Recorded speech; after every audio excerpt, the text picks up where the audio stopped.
আল্লাহ যেন আমার বাবাকে মাফ করে দেন, আমিন বলেন। আমার বাবার অনেক আশা ছিল। আমার বাবা আমাকে মুফতি বানাইছে, মুফাসসির কোরআন বানাইছে, কালি বানাইছে, আরবি সাহিত্যিক বানাইছে, মাওলানা বানাইছে।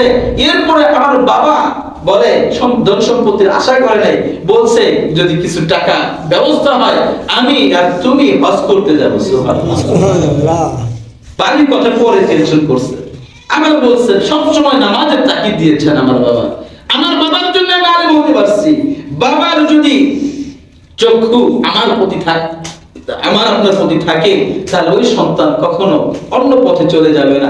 আজকে আমাদের সন্তানগুলো গাঁজাখোর কেন হচ্ছে, কেন পেন্সিল খোর হচ্ছে, ইয়াবাখোর হচ্ছে? কারণ আপনার তদারকি নেই, আপনার চক্ষু তার প্রতি নেই। আপনি আপনার সন্তানকে নষ্ট করে ফেলতেছেন, আপনি আপনার সন্তানটাকে নষ্ট করে ফেলতেছেন। আজকে আপনার সন্তান আপনার জাহান্নামে যাওয়ার কারণ হয়ে যাচ্ছে। নাউজুবিল্লাহ। আপনার মৃত্যুর পর আপনার জন্য কি দোয়া করবে? ও আর বদদোয়া করবে।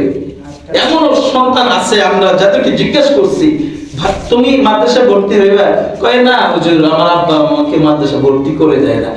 এই কথার মানে কি? এই কথার তাৎপর্য কি? তাৎপর্য হলো সে মাদ্রাসা ভর্তি হতে চায়, মাদ্রাসা পড়তে চায়, কিন্তু সন্তানকে তার বাবা মা দেয় না। কেন? দুনিয়ার মহব্বত, দুনিয়ার প্রেম, দুনিয়ার ভালোবাসা। হুব্বুদ দুনিয়া রাসু কুল্লি খাতিআ। দুনিয়ার প্রেম, ভালোবাসা, মহব্বত সমস্ত গুনাহের মূল। নাউজুবিল্লাহ। দুনিয়ার প্রেম, ভালোবাসা সমস্ত গুনাহের মূল। এই সমস্ত দুনিয়ার মহব্বতকে আমাদের কলব থেকে নিক্ষেপ করে দিতে হবে।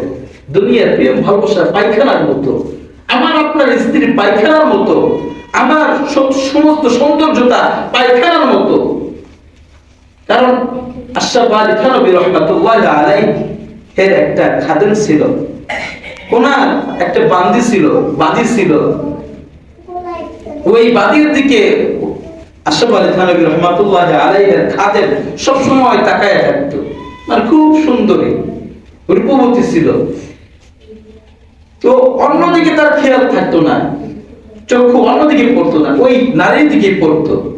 আশরাফ আলী থানভী রাহমাতুল্লাহ আলাইহি হাকিমুল উম্মাত ছিলেন তো, মুজাদ্দিদে মিল্লাত ছিলেন তো, সবকিছু বুঝতে পারতেন। একবার ওই মেয়ের যত পায়খানা বের হয়েছে সব পায়খানাগুলো এক জায়গায় জড়ো করছে। আল্লাহ তাআলার ইচ্ছায় ওই মেয়েটা অসুস্থতা চলে আসছে, তার ভিতরে রোগ চলে আসছে। এখন ওই মেয়েকে আবার সামনে আনা হয়েছে অনেক দিন পর। এখন আর ওই দিকে তাকায় না। সে মনে করতেছে এই মেয়ে মনে হয় ওই মেয়ে না, এই মেয়ে মনে হয় ওই মেয়ে নয়। আশরাফ আলী থানভী রাহমাতুল্লাহ আলাইহি খেয়াল করতেছেন যে তার ওই